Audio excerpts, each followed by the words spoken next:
अस्सलाम वालेकुम। कैसे हैं आप सब? उम्मीद है आप सब ठीक होंगे। अल्हम्दुलिल्लाह मैं भी ठीक ठाक। आज हम मज़मून के बारे में पढ़ेंगे कि मज़मून निगारी होता क्या है, इसकी कितनी इक़साम हैं, इसको लिखने के क्या असूल हैं, इसके कितने हिस्से होते हैं।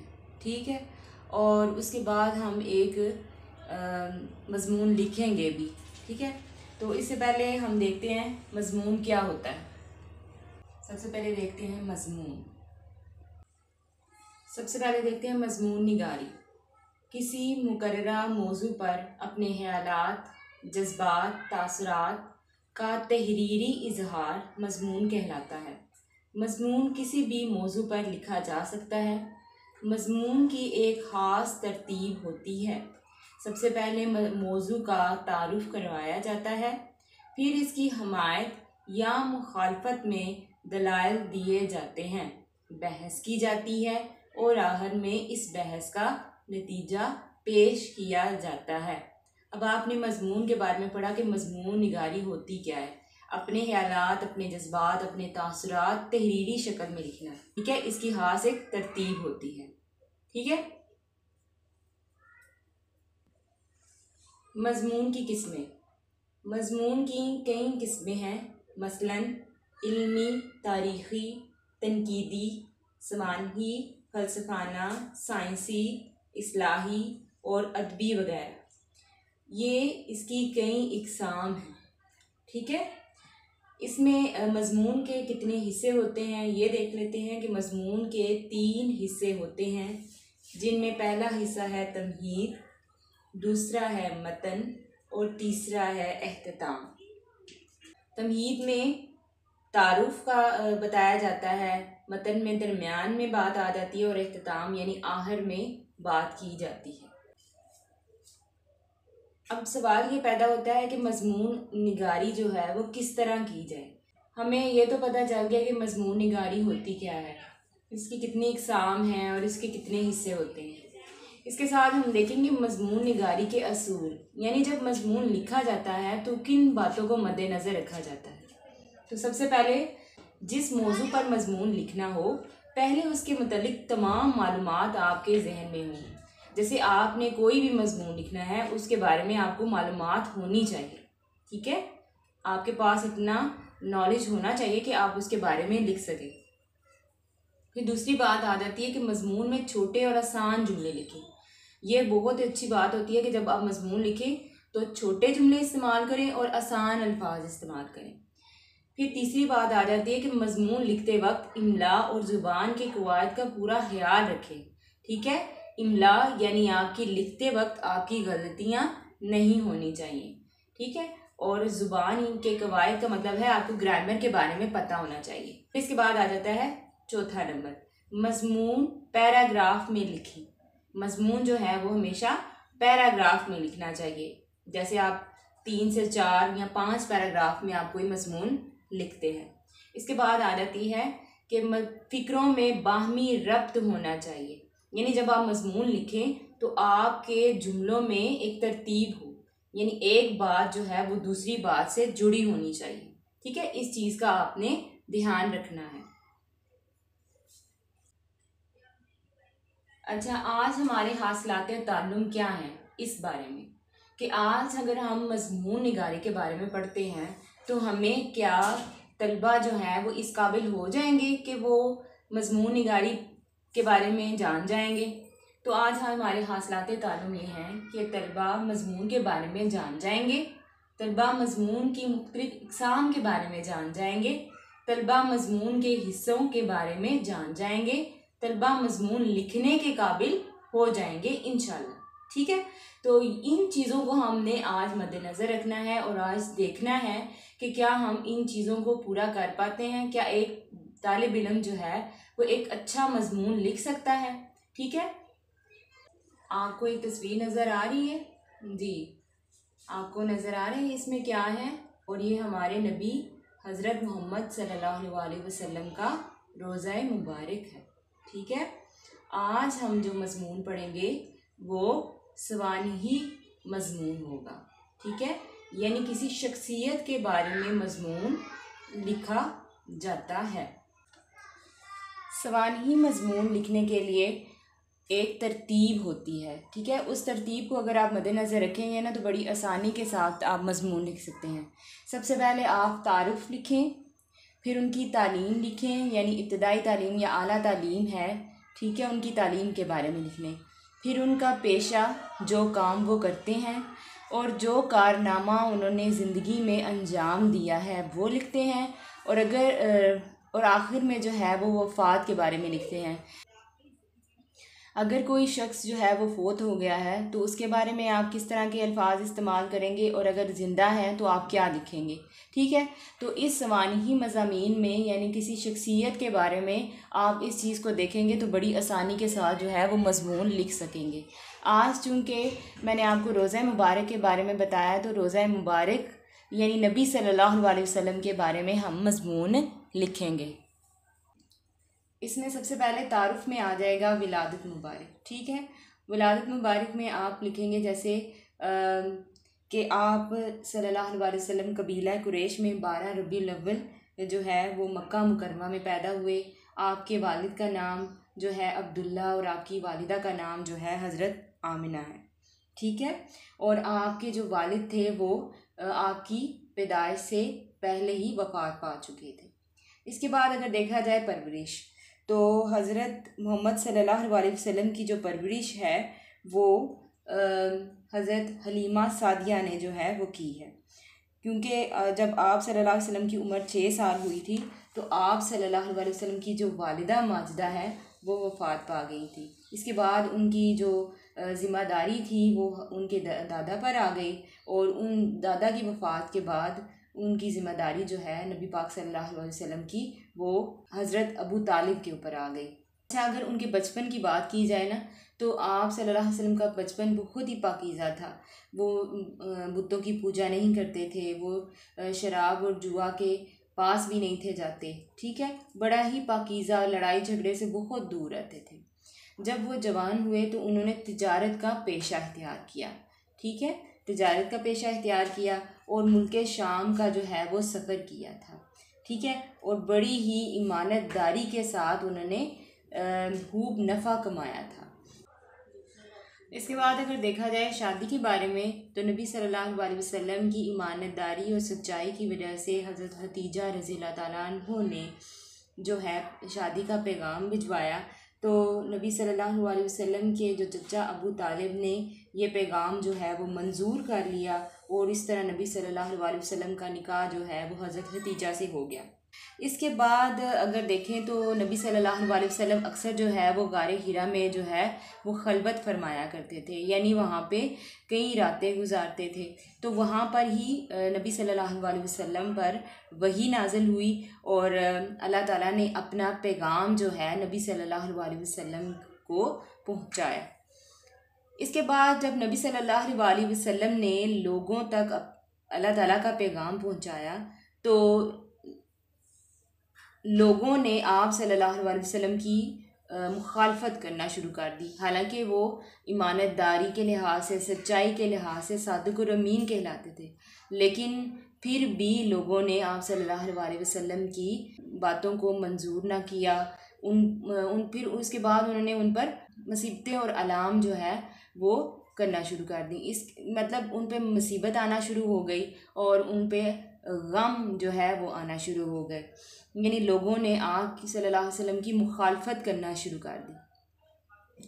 मुखालफत कुछ इस हद तक पहुंची कि नबी सल्लल्लाहु अलैहि वसल्लम ने हिजरत की, और आपको पता है ना हिजरत में उन्होंने कहाँ की थी, जी मदीना मुनव्वरा में की थी, ठीक है। और मदीना मुनव्वरा में जो है फिर एक इस्लामी रियासत जो है वो बनी थी, यानी बाकायदा एक इस्लामी रियासत का आगाज़ हुआ था।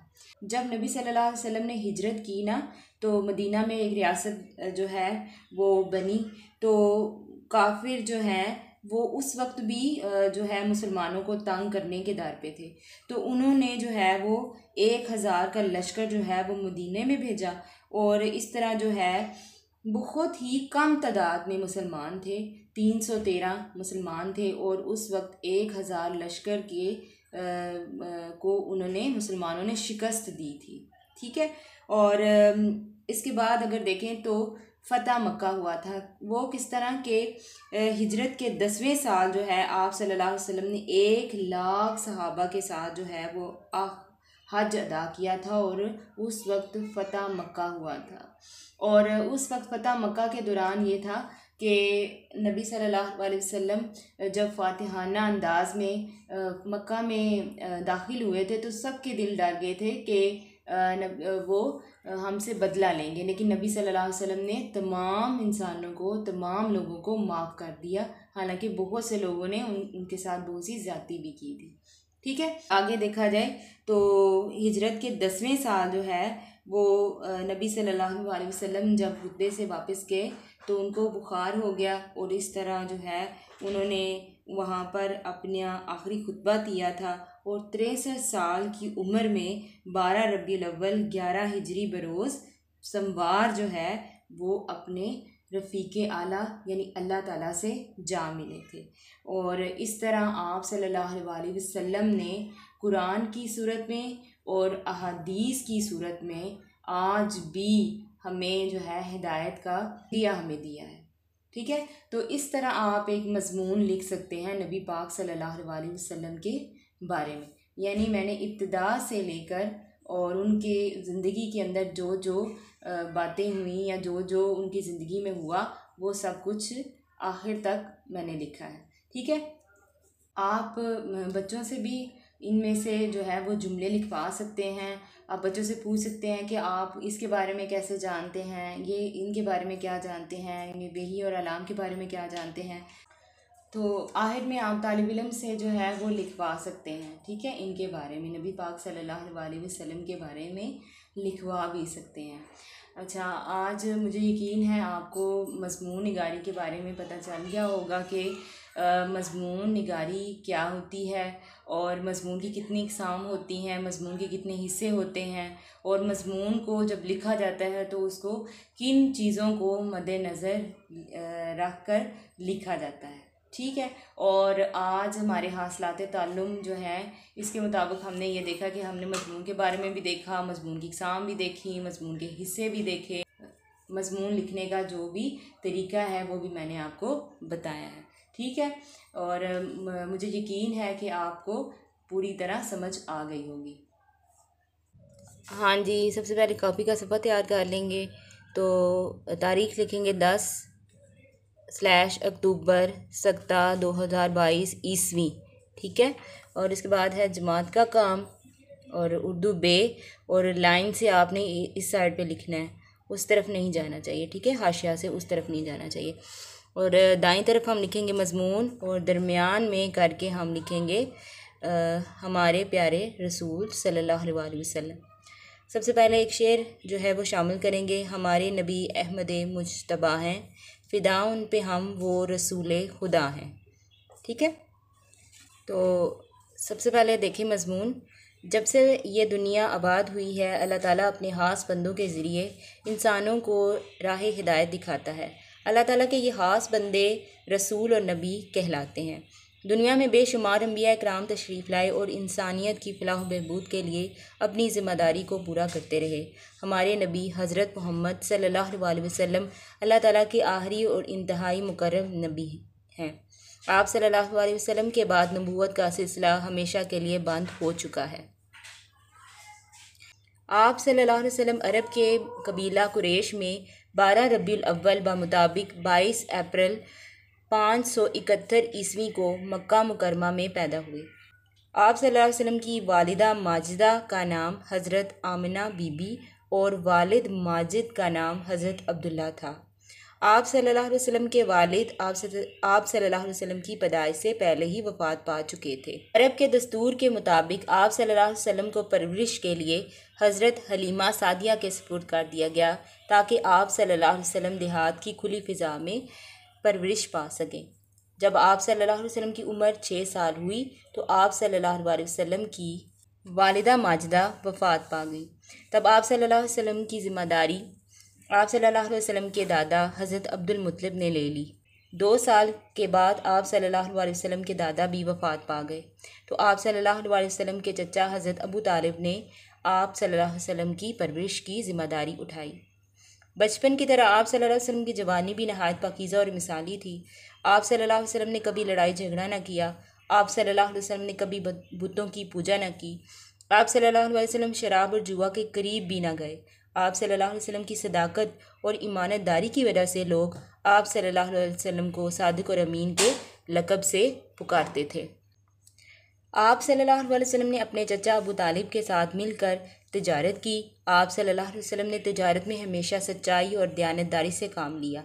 आप सल्लल्लाहु अलैहि वसल्लम ने तिजारत के लिए मुल्क शाम का सफ़र भी किया और मेहनत और ईमानतदारी से खूब नफ़ा कमाया। हज़रत मोहम्मद सल्लल्लाहु अलैहि वसल्लम की सदाकत और ईमानतदारी और पाकीज़ा सिफ़ात से मुतासिर होकर ख़ानदान कुरैश की एक बेवा औरत हज़रत हतीजा रज़ियल्लाहु ताला अन्हा ने आप सल्लल्लाहु अलैहि वसल्लम को निकाह का पैगाम भिजवाया। आप सल्लल्लाहु अलैहि वसल्लम के चचा अबू तालिब ने यह पैगाम मंजूर कर लिया और यूँ हज़रत हतीजा रज़ियल्लाहु ताला अन्हा से आप सल्लल्लाहु अलैहि वसल्लम का निकाह हो गया। हज़रत हतीजा रज़ियल्लाहु ताला अन्हा अच्छी सीरत की मालिक थीं। वो अपनी अच्छी आदात की वजह से ताहिरा के लक़ब से मशहूर थीं। निकाह के वक्त आप सल्लल्लाहु अलैहि वसल्लम की उम्र 25 साल और हज़रत हतीजा रज़ियल्लाहु ताला अन्हा की उम्र 40 साल थी। बासत से पहले आप सल्लल्लाहु अलैहि वसल्लम गारे हिरा में खलवत फरमाया करते थे और इबादत के लिए वहाँ कई कई रातें गुजारते थे, यहाँ तक कि आप सल्लल्लाहु अलैहि वसल्लम पर पहली वही नाजिल हुई और यूँ रहनुमाई का फरीज़ा आप सल्लल्लाहु अलैहि वसल्लम के सुपुर्द हुआ। आप सल्लल्लाहु अलैहि वसल्लम ने लोगों को इस्लाम की तरफ बुलाया। यूँ लोग रफ्ता रफ्ता इस्लाम कबूल करने लगे। आप सल्लल्लाहु अलैहि वसल्लम ने अरब के लोगों को तौहीद का पैगाम दिया। अरब के लोग आप सल्लल्लाहु अलैहि वसल्लम के सख्त मुखालिफ हो गए। उन्होंने आप सल्लल्लाहु अलैहि वसल्लम और सहाबा इकराम रज़ियल्लाहु ताला अन्हुम पर मुज़ालिम की इंतहा कर दी। कफ़ार ने आप सल्लल्लाहु अलैहि वसल्लम को लालच और खौफ से इस्लाम से रोकने की कोशिश की, मगर आप सल्लल्लाहु अलैहि वसल्लम के पुख्ता अज़्म के सामने बेबस हो गए। जब कफ़ार के मुज़ालिम और मुखालफत हद से बढ़ गई तो आप सल्लल्लाहु अलैहि वसल्लम ने अल्लाह ताला के हुक्म से मदीना मुनव्वरा की तरफ हिजरत फरमाई। यूँ मदीना मुनव्वरा में पहली रियासत वजूद में आई।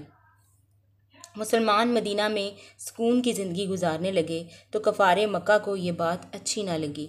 उन्होंने 1000 लश्कर के साथ मदीना पर हमला कर दिया। मुसलमानों ने बहुत कम तादाद के बावजूद अल्लाह ताला की मदद से कामयाबी हासिल की और जंग जीत ली। हिजरत के 10वें साल आप सल्लल्लाहु अलैहि वसल्लम ने 1 लाख सहाबा इकराम रज़ियल्लाहु ताला अन्हुम के साथ हज अदा किया और अपना आखिरी खुतबा इरशाद फरमाया। वापसी पर आप सल्लल्लाहु अलैहि वसल्लम बुखार में मुब्तला हो गए।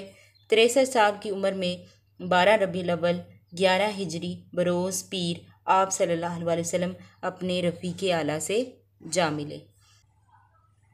आप सल्लल्लाहु अलैहि वसल्लम तमाम इंसानों की रिश्तों हिदायत के लिए कुरान पाक और अहादीस के जगमगाते नकूश छोड़ गए। इस तरह आपने पूरा मज़मून जो है वो कॉपी पर लिखना है और खुश खत लिखना है, ठीक है। और आज का जो है वो मैसेज ऑफ द डे है कि नमाज अदा करो इससे पहले कि तुम्हारी नमाज पढ़ी जाए। यानी इंसान को वक्त पर नमाज पढ़नी चाहिए और आप बीमार हैं, आप तंदुरुस्त हैं, आप किसी भी हालत में हैं, आप नमाज अदा करें, क्योंकि सबसे पहले नमाज के बारे में पूछा जाएगा। और नबी सल्लल्लाहु अलैहि वसल्लम ने भी कहा है ना कि मेरी आंखों की ठंडक जो है वो नमाज है। मुझे यकीन है कि आपको मज़मून के बारे में समझ आ गई होगी कि मज़मून क्या होता है और इसकी क्या इक़साम है और उसको किस तरह लिखते हैं, और नबी सल्लल्लाहु अलैहि वसल्लम के बारे में आप मज़मून लिख सकेंगे। इसके साथ मुझे दें इजाज़त। अपना ख्याल रखिएगा, दुआओं में याद रखिएगा। अल्लाह हाफ़िज़।